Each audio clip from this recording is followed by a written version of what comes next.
Hello everyone and welcome back to Morrowind. Storm's Ghost here.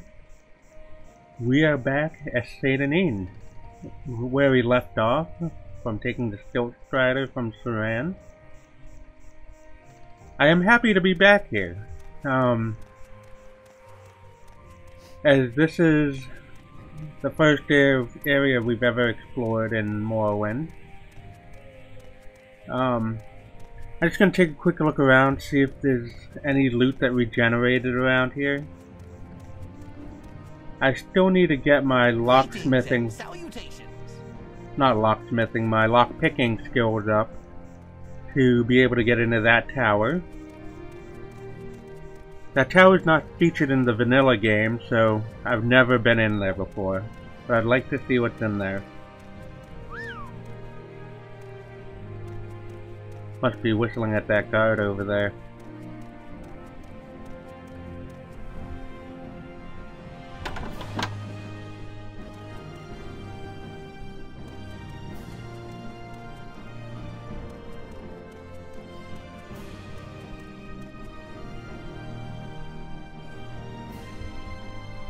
I'm gonna quickly F5 this.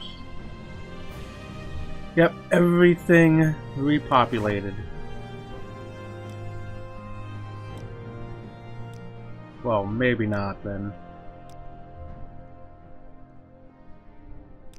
I may have just missed that one chest. Yeah, it looks like that's what happened. But luckily though, because that guard came down and I was in the middle of looking into everything. Yeah. Okay. Well, unfortunately, that's a bummer. They do have this book, but that's not really worth anything.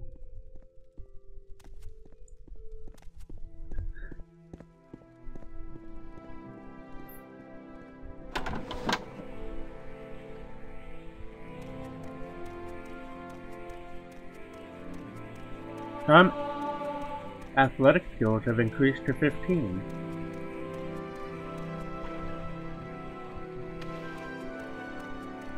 Gonna go in this house that I acquired from that guy who assassinated the tax collector. See if there's anything in the chest that I could take. Yeah. I won't really ever use that because that's not really the type of gameplay that I play with. Using scrolls like that. Like I'll do like summon scrolls and I like that story though.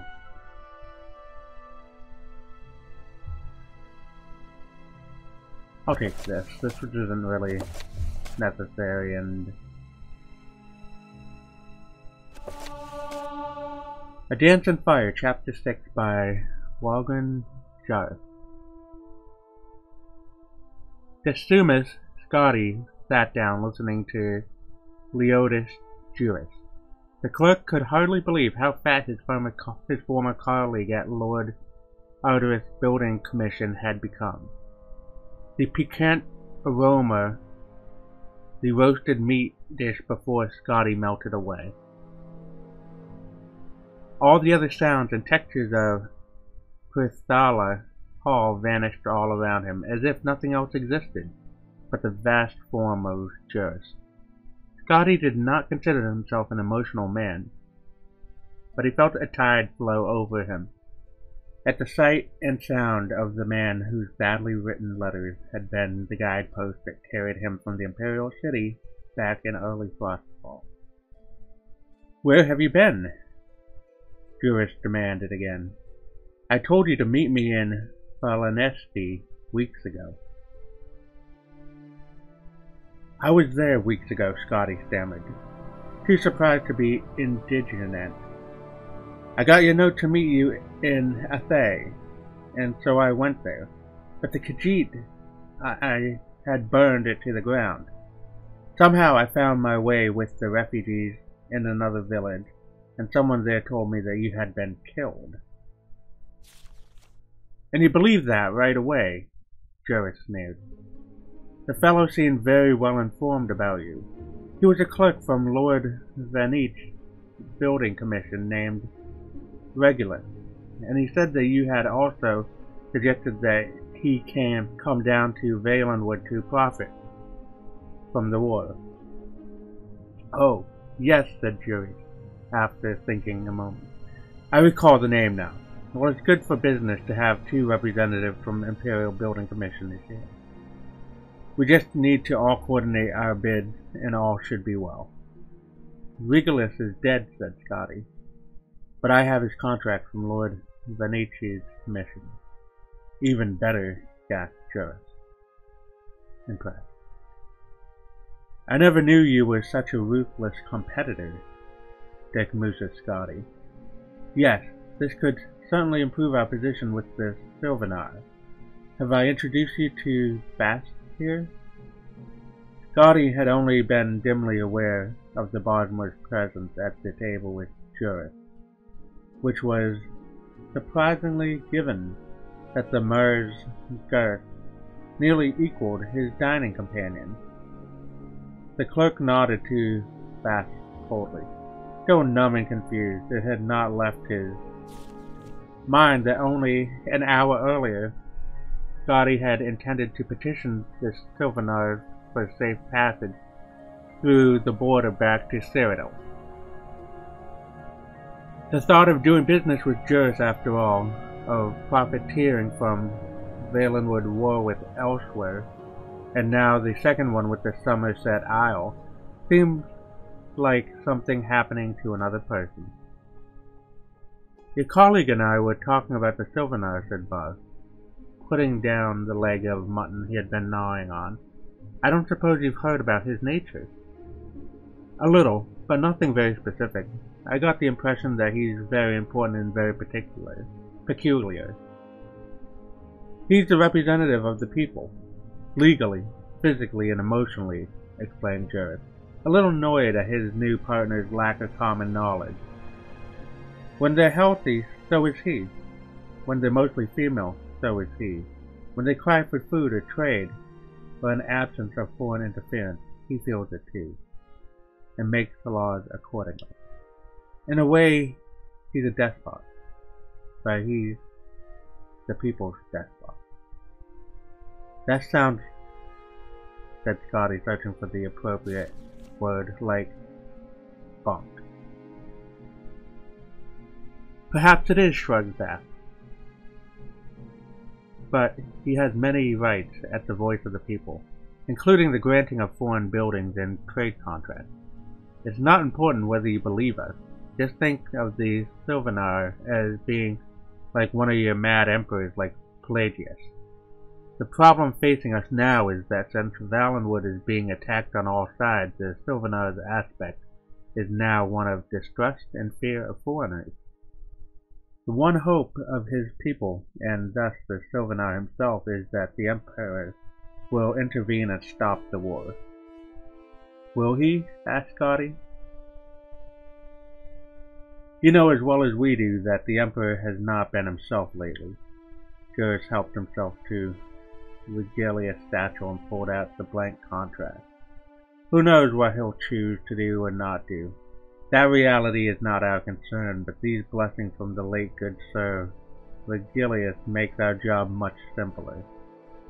They discussed how they would represent themselves to the Sylvanar into the evening. Scotty ate continuously, but not nearly so much as Juris and Bast. When the sun had begun to rise in the hills, its light reddening through the crystal walls of the tavern, Juris and Bast left to their rooms at the palace, granted to them diplomatically in lieu of an actual immediate audience with the Sylvanar. Scotty went to his room. He thought about staying up a little longer to ruminate over Juris's plan and see what might be the flaw in them, but upon touching the cool soft bed, he immediately fell asleep. The next afternoon, Scotty awoke, feeling himself again. In other words, timid. For several weeks now, he had been a creature bent on mere survival. He had been driven to exhaustion, attacked by several jungle beasts, starved, nearly drowned, and forced into discussions of ancient Aldmeri poetical work. The discussions he had with Juris and Bath about how to dupe the Sylvanar into signing their contract seemed perfectly reasonable then. Scotty dressed himself in his old battered clothes and went downstairs in search of food and a peaceful place to think. "You're up," cried Bath. "We should go to the palace now." "Now?" whined Scotty. "Look at me, I need new clothes. This isn't the way one should dress to pay a call on a prostitute, let alone the voice of the people of Valenwood. I haven't even bathed." "You must cease from this moment forward being a clerk and become a student of mercantile trade," said Leonidas Juris, grandly taking Scotty by the arm and leading him into the sunlit boulevard outside. "The first rule is to recognize what you represent to the prospective client, and what angle best suits you. You cannot dazzle him with opulent fashion and professional bearing, my dear boy, and it would be fatal if you attempted to. Trust me on this. Several others besides Bath and I guests at the palace, and they have made the error of appearing too eager, too formal, too ready for business. They will never be granted audience with the Sylvanar, but we have remained aloof ever since the initial rejection. I've dallied about the court, spread my knowledge of life in the Imperial City, and had my ears pierced, attended promenades, eaten and drunk all that was given to me. I dare say I've put on a pound or two. The message we send is clear. It is in his, not our, best interest to meet. Our plan worked at his back. When I told his minister that our Imperial representative had arrived, and that we were at last willing to meet with the Sylvanar this morning, we were told to bring you there straight away. Aren't we late then?" asked Scotty. "Very," laughed Joe. "But that's again part of the angle we're representing. Benevolent disinterest. Remember not to confuse the Sylvanar with conventional nobility. His is the mind of the common people. When you grasp that, you'll understand how to manipulate him." Joe spent the last several minutes of the walk through the city expounding on his theories about what Valenwood needed, how much, and what price. They were staggering figures, far more construction and far higher costs than anything Scotty had been used to dealing with. He listened carefully. All around them, the city of Sylvanar revealed itself, glass and flower, roaring winds and beautiful inertia. When they reached the palace of the Sylvanar, Eusebius Scotty stopped, stunned. Juris looked at him for a moment and then laughed. "It's quite bizarre, isn't it?" That it was. A frozen scarlet burst of twisted, uneven spires, as if a rival sun rising. A blossom the size of a village, where courtiers and servants resembled nothing, so much as insects walked around it, suckling its icon. Entering over a bent petal-like bridge, the three walked through the palace of unbalanced walls, where the partitions bent close together and touched. There was a shaded hall and a small chamber, where they warped away from one another. There was a courtyard. There were no doors anywhere. No way to get to the Sylvanar but by crossing through the entire spiral of the palace. Through meetings and bedrooms, and dining halls past dignitaries, consorts, musicians, and many guards. "It's an interesting palace," said Bath, "but not very much privacy." Of course that suits the Sylvanar well. When they reached the inner quarters 2 hours after they first entered the palace, guards brandishing blades and bows stopped them. "We have an audience with the Sylvanar," said Joris patiently. "This is Lord Eusebius Scotty, the Imperial representative." One of the guards disappeared down the winding corridor and returned moments later with the tall, proud Bosmer, clad in loose robe and patchwork leather. "Here's the Minister of Trade. The Sylvanar wishes to speak with Lord Decimus Scotty alone." It was not the place to argue with Shofi, so Scotty stepped forward, not even looking toward Juris and Bath. He was certain they were showing their mask of benevolent indifference, following the minister into the audience chamber. Scotty recited to himself all the facts and figures Jers had represented to himself. He willed himself to remember the angle and image he must project. The audience chamber of the Sylvanar was an enormous dome, where the walls bent from bowl shape at the base inward to almost meet at the top. A thin ray of sunlight streamed through the fissure hundreds of feet above, and directly above the Sylvanar, who stood upon a puff of shimmering gray powder for all of the wonder of the city and the palace, the Sylvanar himself looked perfectly ordinary, an average, blandly handsome, slightly tired-looking, extraordinary wood elf, of the type one might see in any capital in the Empire. It was only when he stepped from the dais that Scotty noticed an eccentricity in his appearance. He was very short. "I had to speak with you alone," said the Sylvanar in a voice common and unrefined. "May I see your papers?" Scotty handed him the blank contract from Lord Vivec, the building commission. The Sylvanar studied them, running his finger over the embossed seal of the Emperor before handing them back. He suddenly seemed shy, looking to the floor. "There are many charlatans at my court who wish to benefit from the wars.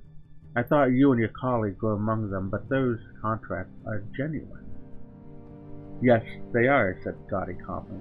The Sylvanar's conventional aspect made it easy for Scotty to speak, with no formal greetings, no defense, exactly as Jers had instructed. It seems most sensible to begin straight away, talking about the roads which need to be rebuilt, and then the harbors that the Altmeri have destroyed. And then I can give you my estimates on the cost of resupplying and renovating the trade routes. "Why hasn't the Emperor seen fit to send a representative when the war with Elsewhere began 2 years ago?" asked the Sylvanar glumly. Scotty thought a moment before replying of all the common Bosmari he'd met in Valenwood, the greedy, frightened mercenaries who had escorted him from the border, the hard-drinking revelers, and the expert pests, exterminating archers in the western cross of the Salanesti. Nosy old Mother Pascot in Havel Slump, Captain Balfic, the poor sadly reformed pirate, the terrified but hopeful refugees of Athe and Grainer, the mad murderous self-devouring wild hunt of Vindisi, the silent door boatmen hired by Griff Malon, the degenerate grasping bass. If one creature represented their total disposition, and that of many more throughout the province, what would be his personality? Scotty was a clerk by occupation and nature, instinctively comfortable cataloging and filing, making things fit in a system. If the soul of Valenwood were to be filed, where would he put it? The answer came upon him almost before he posed himself the question: denial. "I'm afraid that question doesn't interest me," said Scotty. "Now, can we get back to the business at hand?" All afternoon Scotty and the Sylvanar discussed the pressing needs of Valenwood. Every contract was filled and signed. So much was required, and there was so many costs associated that the addendums and codicils had to be scribbled into the margins of the papers, and those had to be re-signed. Scotty maintained his benevolent indifference, but he found that dealing with the Sylvanar was not quite the same as dealing with the simple, sullen child. The voice of the people knew certain practical, everyday things very well, and the yields of fish, the benefits of trade, the condition of every township and forest in his province. "We will have a banquet tomorrow night to celebrate this commission," said the Sylvanar at last. "Best make it tonight," replied Scotty. "We should leave for Cyrodiil with the contract tomorrow, so I'll need a safe passage to the border. We best not waste any more time." "Agreed," said the Sylvanar, and called for his Minister of Trade to put his skull on the contract and arrange for the feast. Gotti left the chamber and was greeted by Bath and Jurst. Their faces showed the strain of maintaining the illusion of unconcern for too many hours. As soon as they were out of sight of the guards, they begged Gotti to tell them all. When he showed them the contract, Bath began weeping with delight. "Anything about the Sylvanar that surprised you?" asked Jurist. "I haven't expected him to be half my height." "Was he?" Jurist looked mildly surprised. "He must have shrunk then. I tried to have an audience with him earlier. Maybe there's something to all that nonsense about him being affected by the plight of his people." Wow, that was quite a long but interesting story.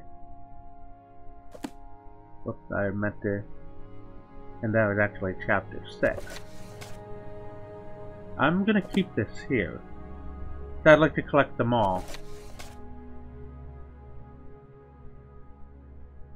But what I'll do is I will place it right there. There we go. Anything else I can take with me?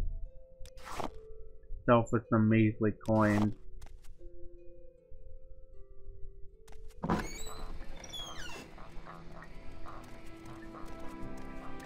Yes.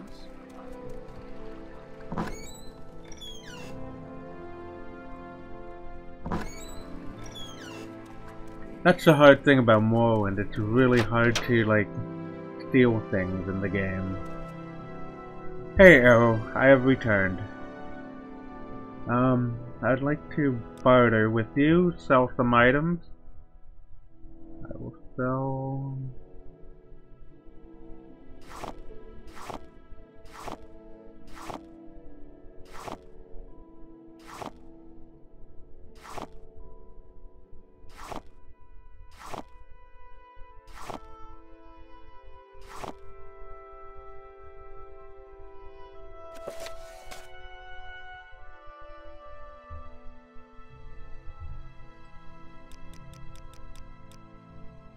Any chance I can get 70 gold? No. 67? Awesome. So now I have 214 gold. I do need some more darts. Let's see if he has any. Quick bulb arrow.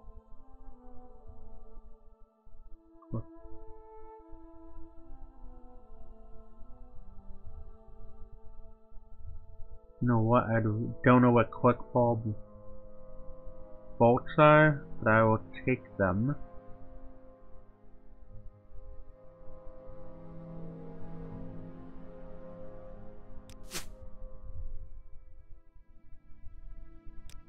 Maybe bring it down to 90. No. 92. About 98. Awesome. Okay. So I still have some money left.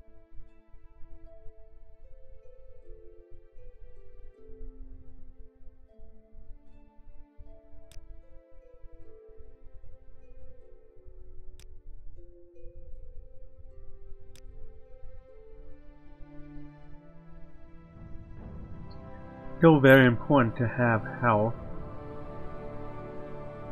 Store, fatigue.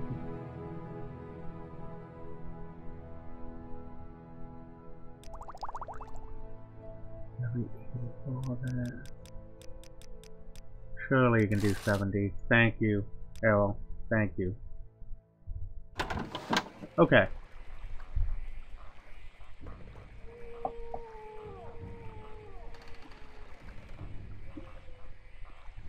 So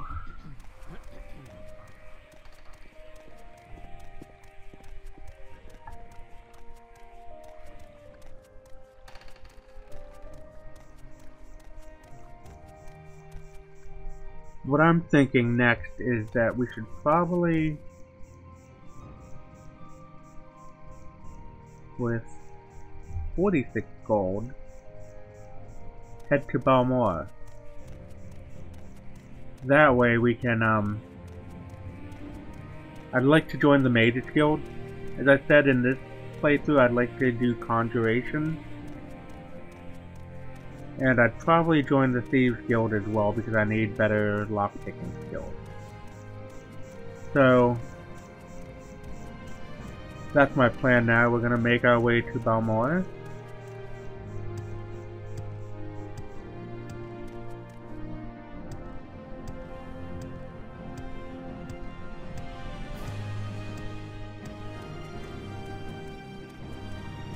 I've already looted that place, so if Addon isn't restocked, this place wouldn't be either. So I'm just gonna pass right by. But it's already 4 PM. I should have checked the time and... Why is everyone whistling at me? Must be that tail.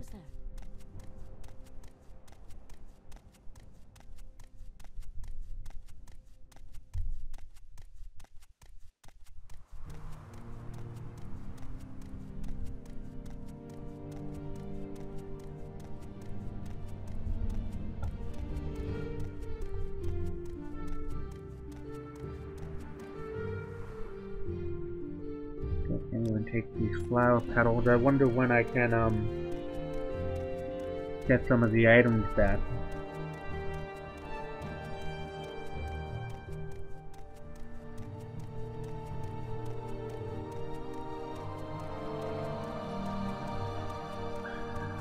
And it's already 5, so it takes about in-game time an hour to get here from Balmor to Pelagiad. So I'm gonna stop here for the night, rest, and then continue on to Balmor.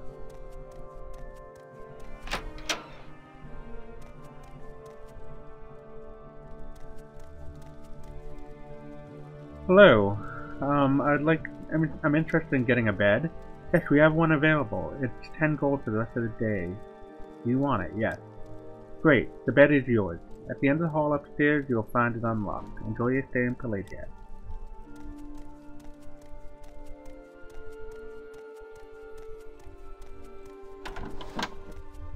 Okay. So we're gonna stay for 12 hours. We'll rest through we'll just walk through the morning, and it should be about the time we get there. It should be about maybe 2 hours. And unfortunately it's raining.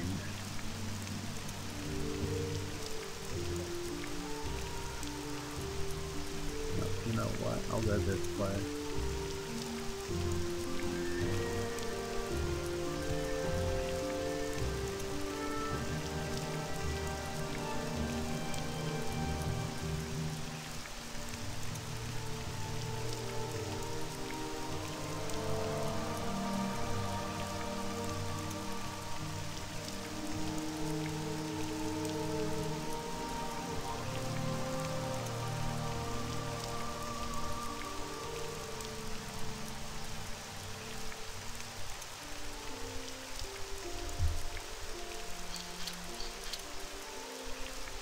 I'm gonna equip these just so I can get more archery in, or marksmanship in.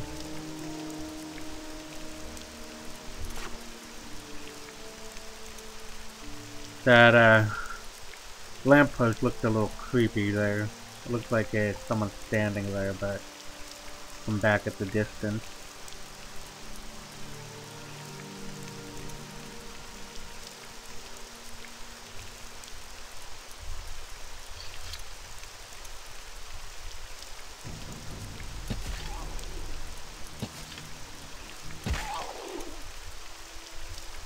Awesome.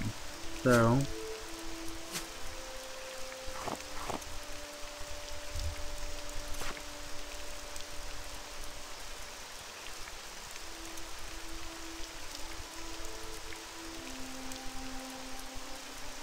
we've already talked to her, but on our way to Balmor, let's see what this says.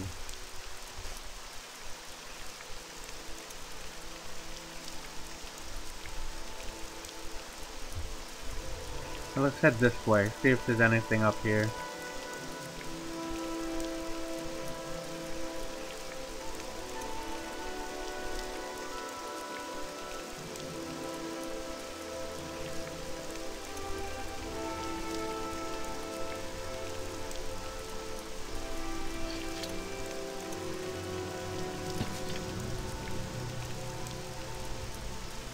I think I got him first hit. Looks like I did.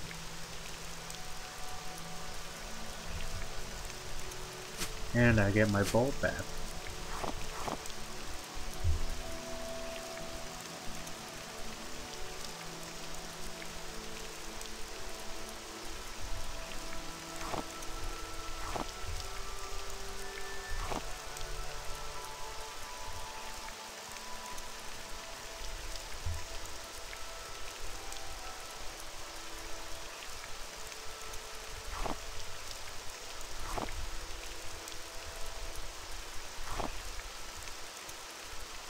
Larian Ancestral Tomb, right?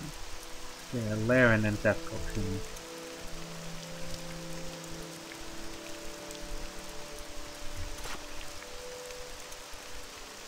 Oh, there's someone up there. Have my weapon out just in case they charge, but if not, then they'll be friendly, I think. Yeah, they're not charging me. Because at the, shrine, they charged me on sight immediately, I remember. Let me just pick these before I go talk to them. Anything else I can pick?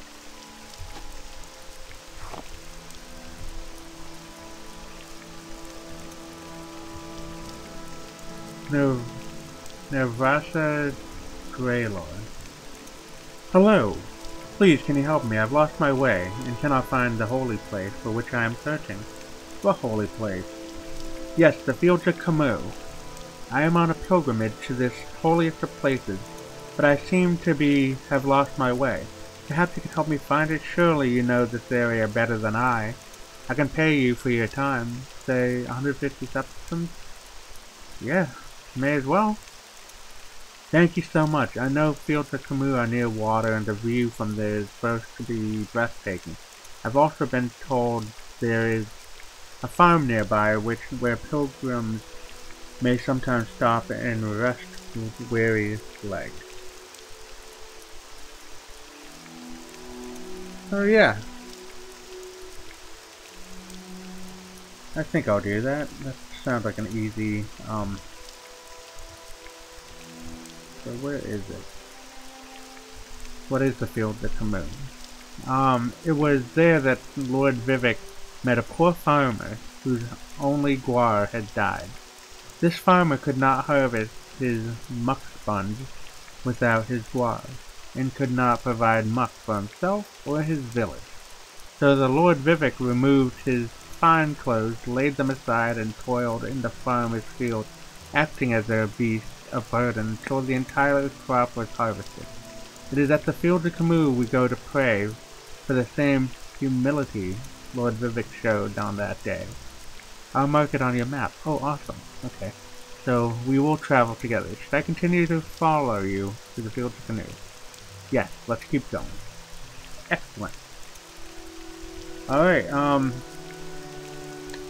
so I need to mark it on my map. So, Fields of Kummu are over here. So, Ran is here. Okay, so it looks like we just need to go close to Balmora anyways, so maybe a little further. But I remember hearing of that place in Saran, where they would talk about the pilgrimages and stuff. And just wanted a quick save right there.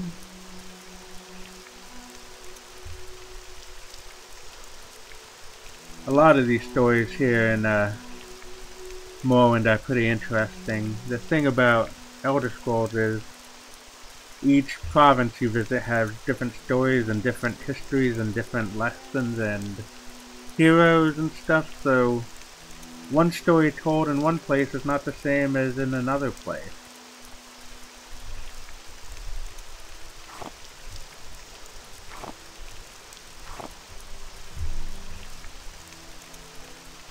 because it's all told by mouth. It's, hearsay, as you would say it.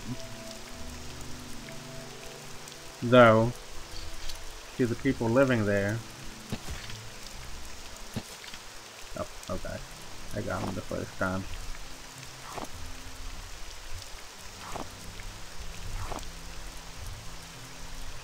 So the people living there and, telling the stories of heroes that you hear about in, Skyrim and Oblivion is true to them, as the stories in Morrowind is true to the Dunmer and the people who live here.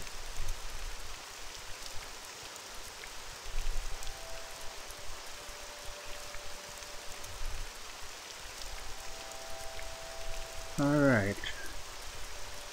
So, as I said, I only have 36, so when I get paid, I'll have 186, which is awesome. That would be a good thing to walk into Balmora with. I wish I had 1,000, but unfortunately I do not.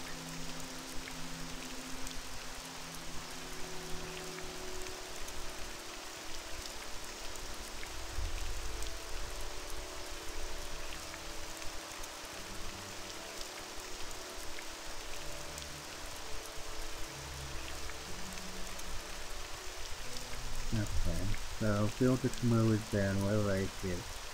So we're about near where we go to Balmora anyways. I'm glad I took that side road just for curiosity. Maybe later after I go in Balmora when I'm wandering around I'll continue on down the road. Maybe there's someone else who needs pilgrimage.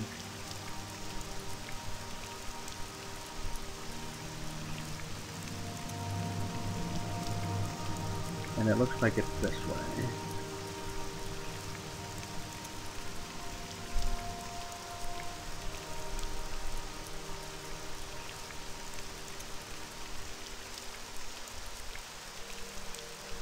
I hope this person doesn't mind stopping to pick flowers on the way, but if they're a pilgrim, they shouldn't mind stopping. I mean, it's a long way, I think. I should have probably stopped to see what time it is. Right now it's already 9 AM. That way I would have like a reference to how long in game time I would have been walking around.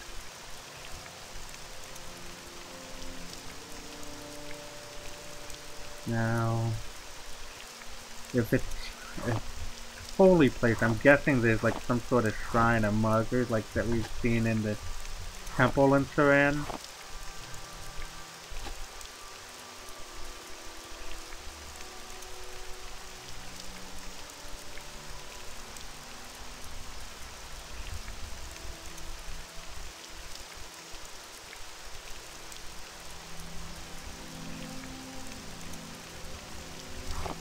The music in this game is just so relaxing too. I love listening to it, even when I'm not playing Morrowind, and even in the Oblivion and Skyrim soundtrack. All written by the same guy, Jeremy Soule. Oh, what's this place up here? What? Let's see.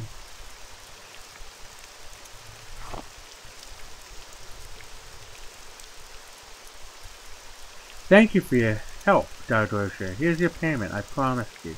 May all your travels be safe. 150 gold has been added to your inventory. Awesome. You're very welcome. Yes? They promised, and thank you, and I promised too, that I'd bring you here safely, and you are safe. I hope you don't mind there are a few less flowers. Let's see. Ooh, there's the farm that they were talking about where people can stop and rest their legs.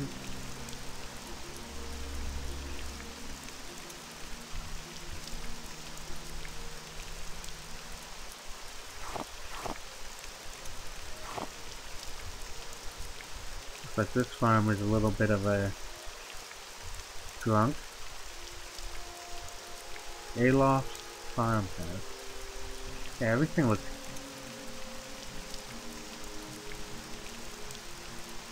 Well, maybe it's the crop, but it looks like it's dead. Let's go in and check in with Alof. Oh, hi Alof. Alof the Easterner. I don't know you, what do you want? Who are you? I'm a farmer. I grow crops and raise animals for food and gather animal products and vegetable products from the land for my own use or for sale at the market. Do you have any rumors? Have you heard of any rumors? At first it seemed the fuss about the Nerevarine prophecy was just silly superstition. Then I learned that the Dwemer have been waiting for the Lord Nerevar to come back for centuries. The Incarnate, they call it. Every few years an Ashlander appears and the tribes call him the Incarnate. Then the temple goes out, hunts him down, and reveals him as a fake. Why does the temple worry so much about it? Okay. Any advice?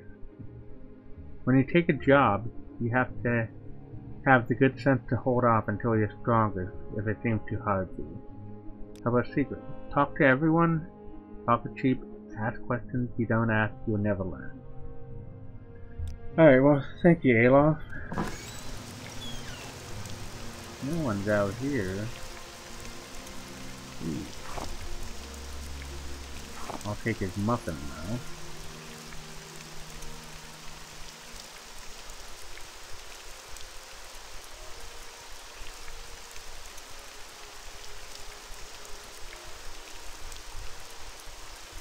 I'm gonna quickly F5. I don't know who this guy is.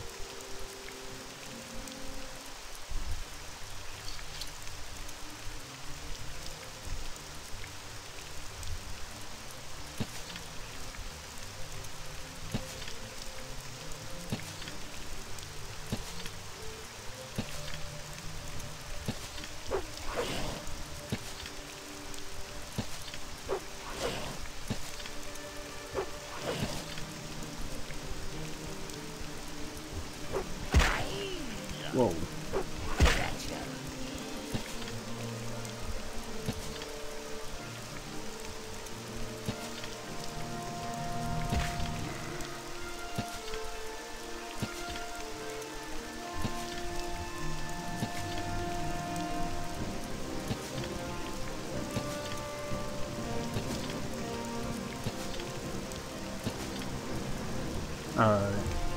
You know what? I'm done wasting that. Let's see. Where's my potion? There it is.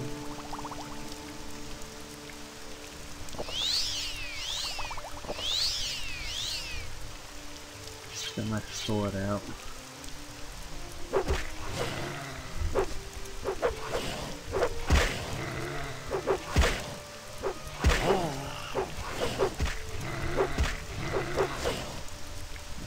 Myself one more time.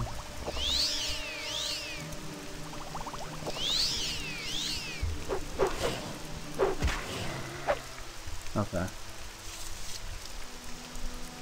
At least I get one bolt back. I'm not gonna go back that way because these guys. Mating Kaguri. Well, not anymore. Sorry, but this is PG.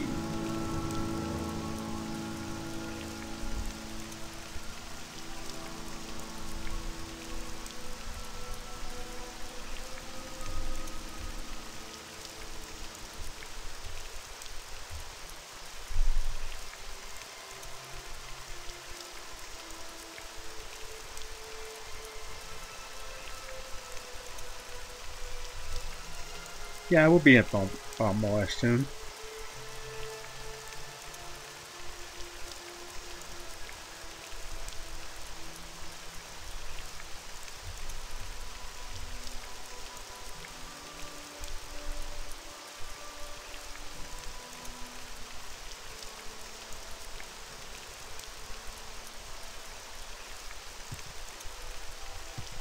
So I know in Suran and Ebonheart,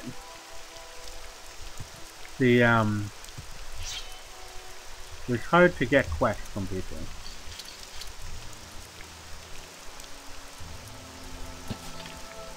Because no matter how much you talk to people, they wouldn't really give you any rumors like they did, like Errol did, where they were, whoever it was that did when they told me about the, no,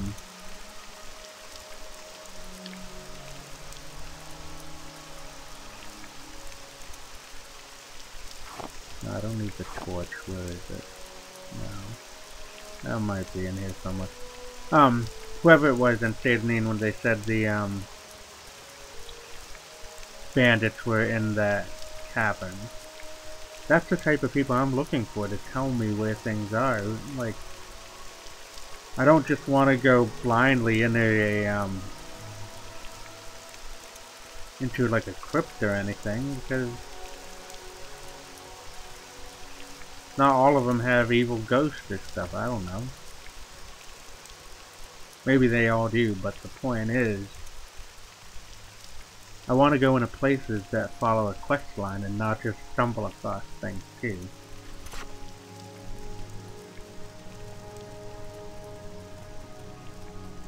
And it looks like the rain's about to let up as well.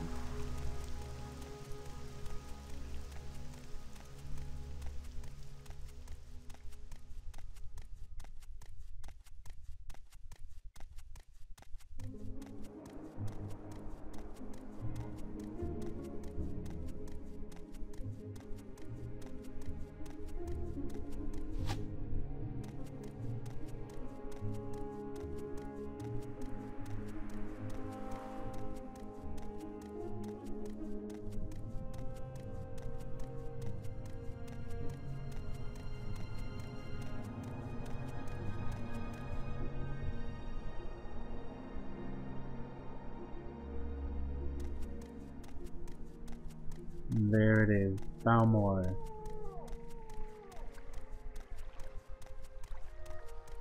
House Flalu Town. I don't think it's a council seat though. I think they have just like an outpost here, but I think when talking to people they said it was a town, but the actual people lived elsewhere. Probably in those manors that we saw around.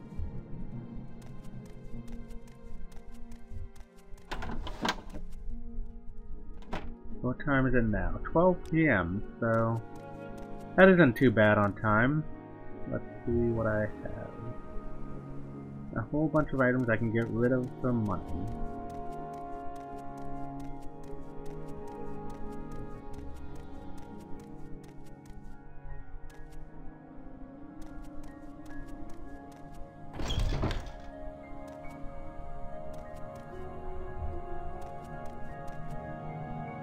There's someone watching me. I can tell. Yeah, it's probably me. I'm standing right in front of you. Hello. It's good of you to stop by, Dar-Drosha. Always happy to see you. Were you looking for a little advice? Yeah, sure. Yes, you already told me this before, but thank you. I'm looking to sell some of my items as well. Let's see.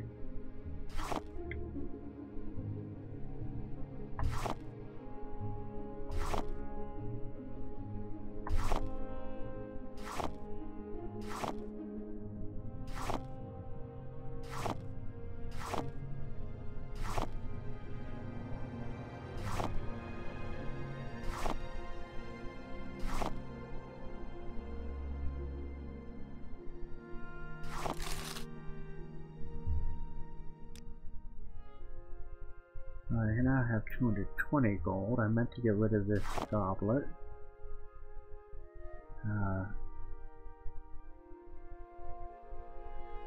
Journal of Tarheal.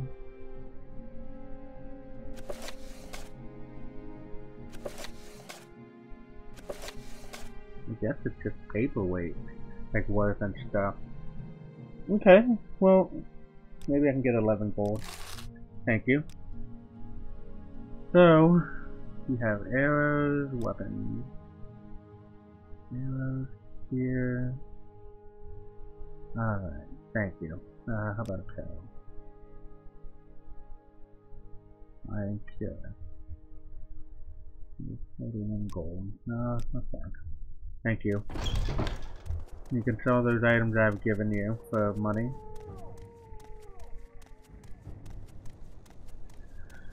So, let's see. I think we should go to the Mages Guild first and join up before we go to the Thieves Guild. Well, we'll do that in the next episode since we just arrived here at the Mages Guild. Thank you once again for joining me in this playthrough. I hope it's been enjoying, picking up a little more now. Until the next one, bye.